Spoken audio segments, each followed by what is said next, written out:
बेशक नमाज बेहयाई और बुरी बातों से रोकती है। कौन बोलो? नमाज। और है काय में बोलो? कुरान में।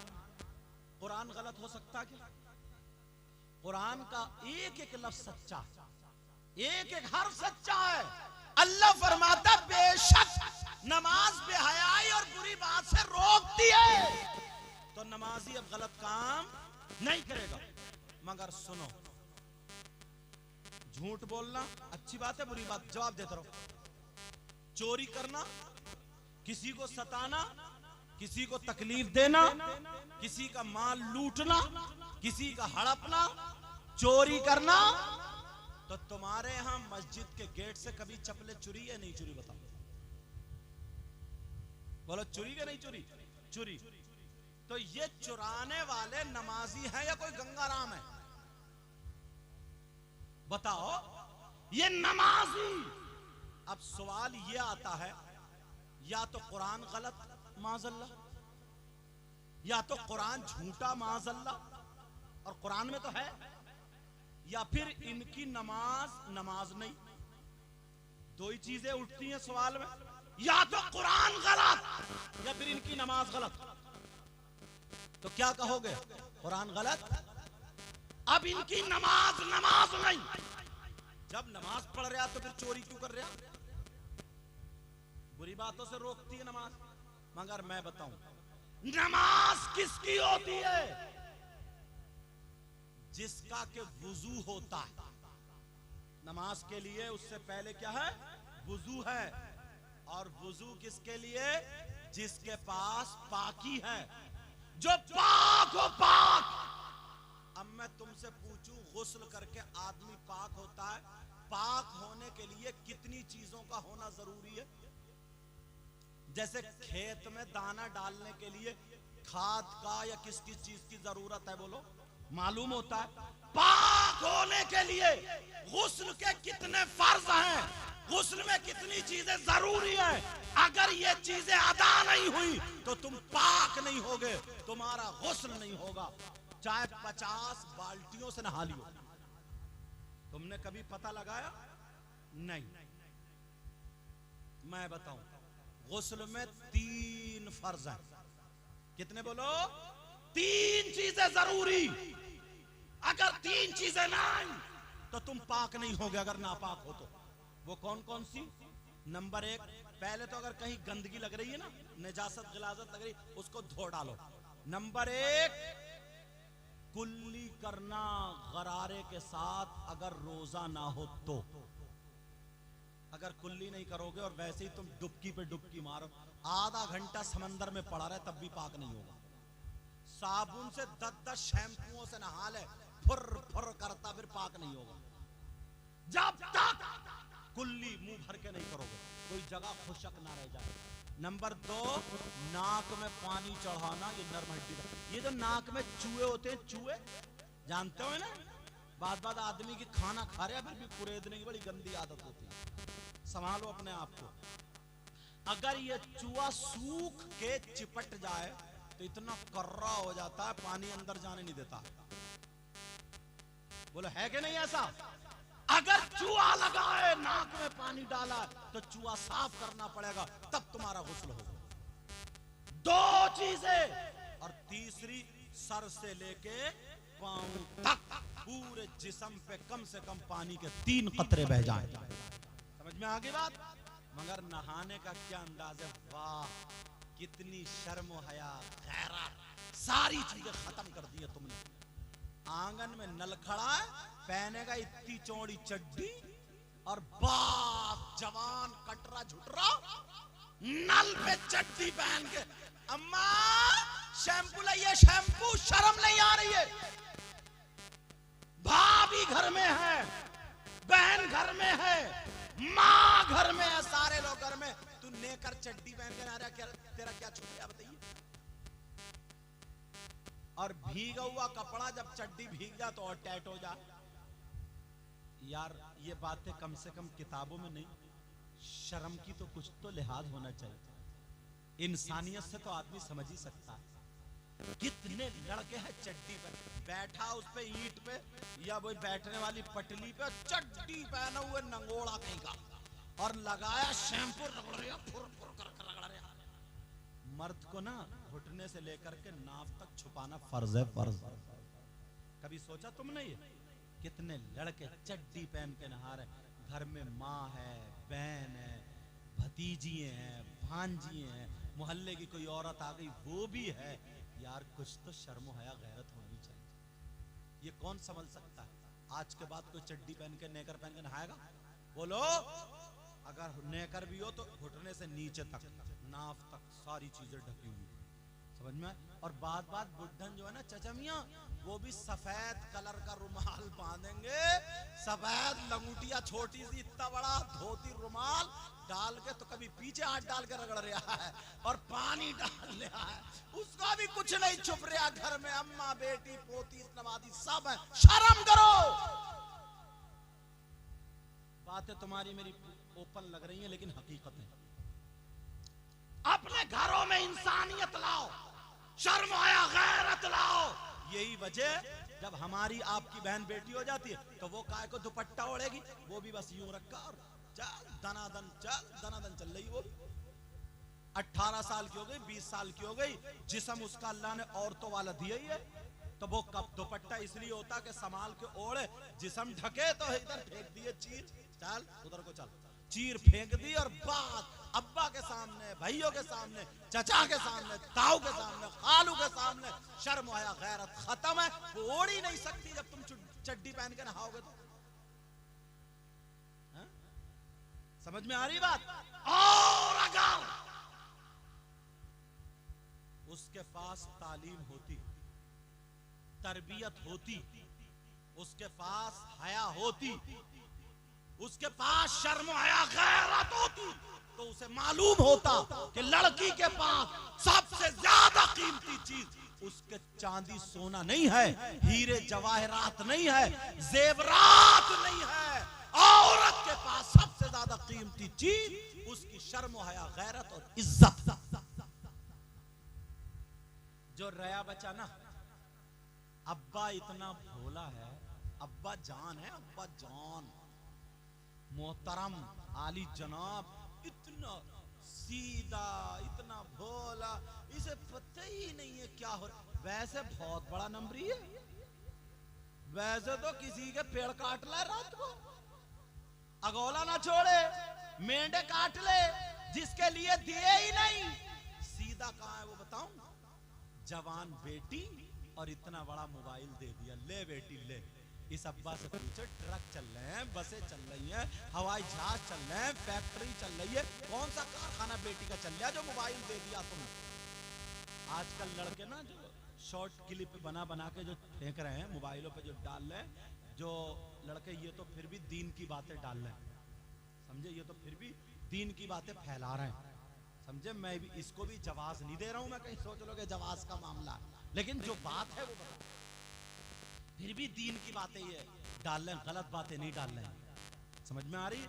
आज जो इतनी चीजें हैं, ये जिन लोगों को पता नहीं था, जो लोग जलसा नहीं करा सकते, यही लाइव चला रहे हैं ना ये, तो कितने लोग तकरीरें सुन रहे हैं, इंतजार में रहते हैं कि फला साहब की तकरीर कहाँ लाइव चल रही, हम सुनेंगे। परसों मेरी तकरीर हो रही थी असमोली को, तो ये पूछो मुझसे, कह रहे हैं हजरत मैं खुद बैठ के सुन रहा हूं। समझ कितने लोग सुनते हैं, तो ये फायदा है नहीं? समझ में आ रही बात? लेकिन जो फायदा वो तो बताना पड़ेगा। तो बात ये चल रही, वो लड़के क्लिपें बना बना करके इतनी गंदी गंदी बातें, माँ बहन की गालियां, शर्मगाहों के नाम, एक लड़की एक लड़का ऐसे साथ में बिहेव कर रहे हैं कि बस इतना गंदापन, इतना गंदापन। और वो हमारी तुम्हारी बेटी है, ये अब्बा ने इंतजाम कर दिया, ले बेटी देखती रहिए, ले बेटी देख, दिल बहला दिल। अब्बा को इतना मारा जाएगा ना, इस अब्बा को कब्रिस्तान में धुएं उड़ा दिए। ऐसे हालात, बेटियों को जो आवारा बनाने वाली चीज है। तुम्हारी बेटी पे हमारी बेटी पे अगर मोबाइल नहीं होगा तो फोन आएगा कहीं से, और जब मोबाइल है तो कहीं ना कहीं तो फोन आएगा। फिर क्यों रो रहे हो? और अम्मा जान, हाय हाय हाय, अम्मा तो खत्म है वो तो। जीने के आड़ में आधा घंटा लड़की बात इठला इठला के, कभी कुर्ता इधर को फेंक रही है, कभी इधर को फेंक रही है, खूब इठला इठला करके बातें कर रही है आधा घंटा। इस अम्मा को पता नहीं चला ये पागल है क्या कि मेरी बेटी आधा घंटा किससे बात कर रही है, कौन है इसका ऐसा, कौन रिश्तेदार। अम्मा पागल थोड़ी है क्या, जीने पे पड़ी है, समझे, इतनी संभाल के अपना दुपट्टा नहीं रख रही जितने संभाल के वो मोबाइल रख के फिर रही है। अम्मा पागल है क्या, अम्मा को पता नहीं है, सब कुछ पता है साहब, मगर माँ बाप सुनो, नबी फरमाते हैं अगर जिसकी बेटियां आवारा घूम रही हो, जिसकी बेटियां बेपर्दा घूम रही हो, जिसकी बेटियां गैर लड़कों से बातें कर रही हो, जिसकी बेटियां फैशनीले कपड़े पहन पहन करके दीन इस्लाम को दाग दाग कर रही हो, वो माँ बाप राजी हो तो वो माँ बाप दयूस है। अब वो माँ बाप जन्नत में नहीं जा सकता। जिसे नबी मना कर दे कोई पीर ले जाएगा, कोई मौलाना ले जाएगा, कोई मुफ्ती ले जाएगा, जिसे नबी मना कर दे किसी का बाप नहीं ले जा सकता। नबी फरमाते सलासा ला यदखुलून अल जन्नह अला कुल्ली वालिदैन व दयूस व रजुलतुन निसा। नबी फरमाते वो माँ बाप जन्नत में जा ही नहीं सकता, नहीं जा सकता। जन्नत से रुकावट कर दी है तुमने। कितने लड़कियां हजरत, अब तो हालत ये हो, आप तो देख ही रहो, आप भी जानते हो कितनी मुस्लिम लड़कियां ऐसी हैं जिन्होंने अपना धर्म बदल लिया, धर्म परिवर्तन, गैर मुस्लिम लड़कों से टच हो गई हैं, और कितनी गैर मुस्लिम लड़कियां ऐसी हैं जो मुस्लिम लड़कों से टच हो गई। क्यों? उनके जहन में बिठाया जा रहा, मोबाइलों में बताया जा रहा कि अरे इस्लाम में रहेगी तो तुझे पर्दा करना पड़ेगा, इस्लाम में रहेगी तो तुझे रोटी बनानी पड़ेगी, इस्लाम में रहेगी तो इतने बच्चे होंगे, इस्लाम में रहेगी, समझे, शौहर की खिदमत करनी पड़ेगी। शौहर का कहना तेरी जिंदगी झंडे बेकार हो गई, कुछ निकलो बाहर निकलो, कुछ करो करो, खाली फ्रेंडशिप कर लो, फ्रेंडशिप कर लो और बाकी अपनी जिंदगी जियो। उसके जहन में आ गई किसी गैर मुस्लिम लड़के से फ्रेंडशिप चल रही है और वो अपनी जिंदगी जी रही है, डूब के नहीं मरेगा। इसको फ्रेंडशिप कहोगे, इसको शैतानियत बोला जाएगा। तुम बाप हो, बाप, तुम्हारी जिम्मेदारी है तुम्हारी। कुरान ने पहले ही कह दिया ए ईमान वालों, तुमसे कहा ए ईमान वालों, अपने आप को और अपने घर वालों को जहन्नम की आग से बचाओ। किससे बचाओ बोलो? जहन्नम की आग से बचाओ। क्या ये काम तुम सब नहीं कर सकते? इजाजत है? सुनना चाह रहे हो कि सोच रहे हो यार ये तो हमारी सब सुना रहे हैं, तुम भी तो यार हमारे ही हो, बोलो है कि नहीं हो?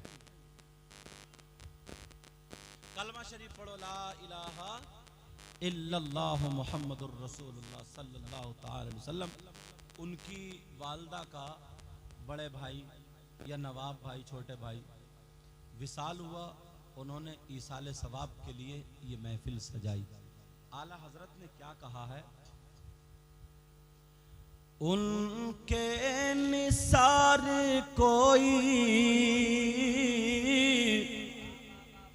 कैसे ही रंज में हो। जरा प्यार से बोलो, मैं कह रहा हूं प्यार से बोलो तो बोली नहीं, बोल प्यार से बोलो सुभान अल्लाह। उनके निसार कोई कैसे ही रंज में हो, उनके निसार कोई कैसे ही रंज में हो, और जब याद आ गए हैं सब गम भुला दिए हैं। जब याद आ गए हैं सब गम भुला दिए हैं। क्या बात! उनकी महक ने दिल के गुलचे खिला दिए हैं। कहिए या रसूल अल्लाह, उनकी महक ने दिल गुलचे खिला दिए हैं, जिस राह चल दिए हैं, कूचे बसा दिए हैं। ये मेरे नबी का पसीना था कि जिस राह निकल जाते थे, नबी के पसीने की खुशबू उन गलियों में फैल और बस जाती थी। अल्लाह अल्लाह जरा सुनो, जब पसीने की बात आ गई है तो सुनो। एक सहाबी रसूल है, अल्लाह अल्लाह, उनकी 2 बीबियां हैं। एक बीबी नहीं है बल्कि 2 बीबियां हैं, और उनकी बीबी दोनों बड़ी खुशबू लगाती थी, इसलिए उनके शौहर के जिस्म से खुशबू आया करती थी। दोनों बीबियां अच्छी अच्छी खुशबू लगा करके शौहर के पास जब भी जाती थी तो इनकी खुशबू हेज रह जाती थी, शौहर की खुशबू ऊपर आती थी। दोनों चक्कर में रहती थी, हमारे शौहर कौन सी खुशबू लगा रहे हैं, लेकिन तलाशती थी, वो खुशबू नहीं मिलती थी। इसी चक्कर में कुछ दिन गुजर गए। कुछ दिनों के बाद एक दिन उनके शौहर कहने लगे, ऐ मेरी दोनों बीबियों, मैं आज तुमसे राजी हूँ, मांगो क्या मांगती हो, आज मुझसे ले लो क्या चाहती हो।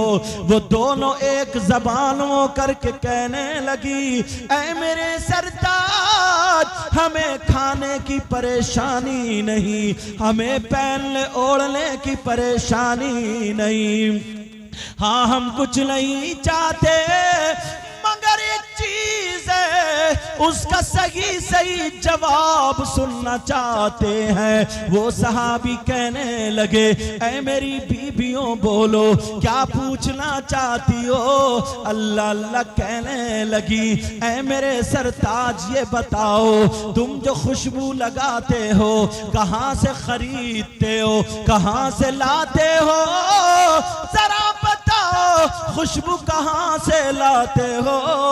वो मुस्कुरा करके कहने लगे, ऐ मेरी बीबियों, जब से मेरी शादी हुई है उस दिन से लेकर के आज तक अभी तक मैंने खुशबू लगाई नहीं है। अल्लाह अल्लाह, दोनों बीबियां कहने लगी, ऐ मेरे सरताज, हम तो इतनी खुशबू लगाते हैं मगर फिर भी आपकी खुशबू के सामने हमारी खुशबू हेज रह जाती है, जरूर लगाते होंगे, बता दीजिए। मुस्कुरा के कहने लगे, ओ मेरी बीबियों बैठो, मैं तुम्हें अपना माजरा बताऊं।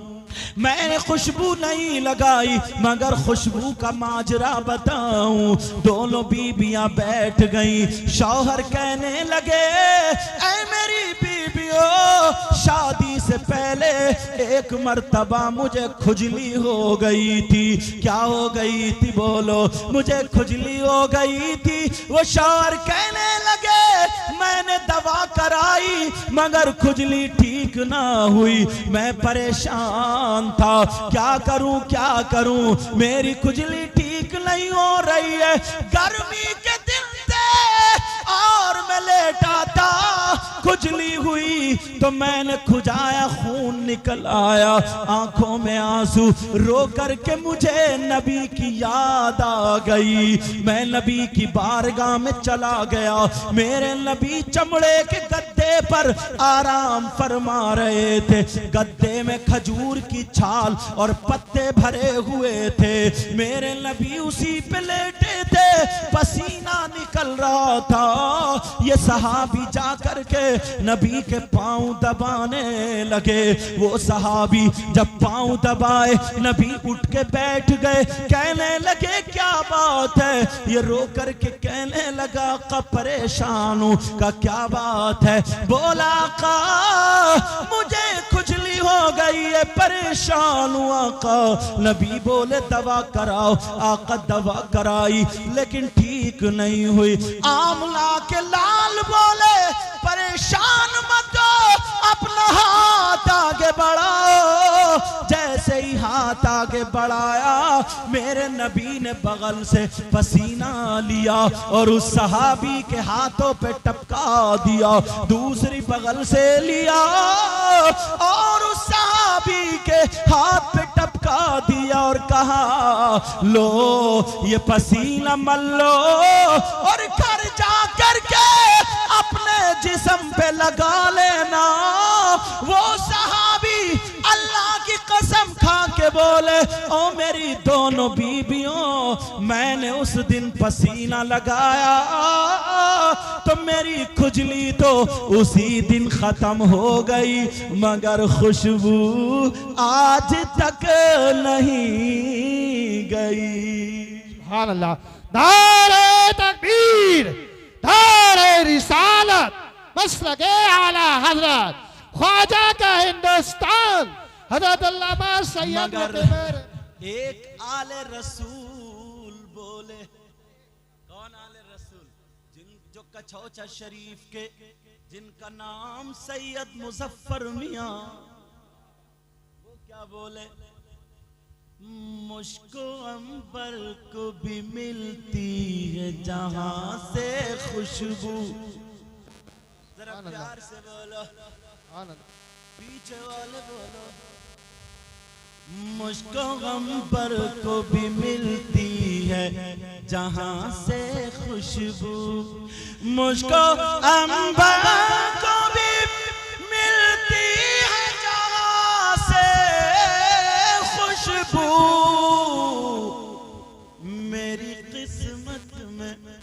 मेरी किस्मत में उसी गुल का पसीना लिख दो, पसीना लिख दो, पसीना लिख दो।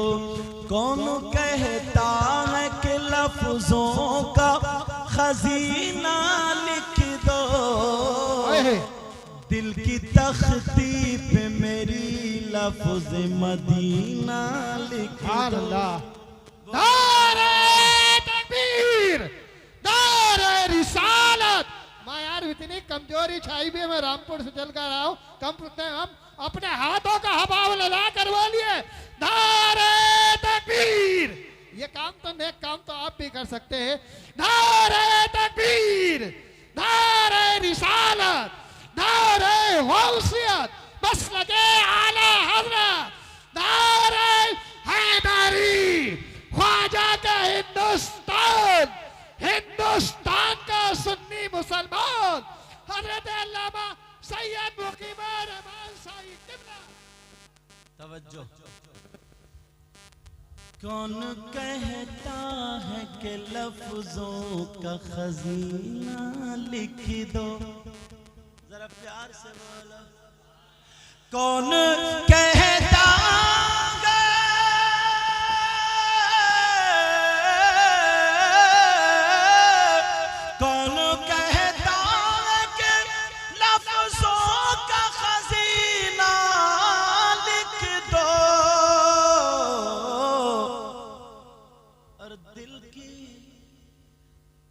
दिल की तख्ती पे मेरी लफ्ज मदीना लिख दो, मदीना लिख। एक बहुत प्यारा शेर पढ़ रहा हूँ, इजाजत है ना आप लोग पढ़ने की?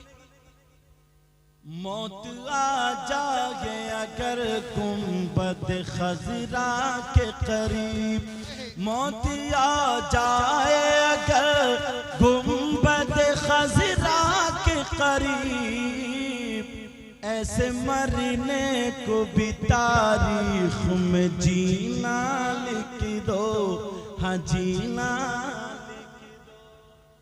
जिसकी तहरीर से तौहीन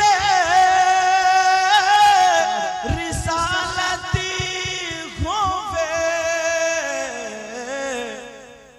ऐसे गद्दारी को लफ्जों में कमीना लिख दो, हाँ कमीना लिख दो। दिल की तख्ती पे मेरी लफ्ज मदीना लिख दो, मदीना लिख दो।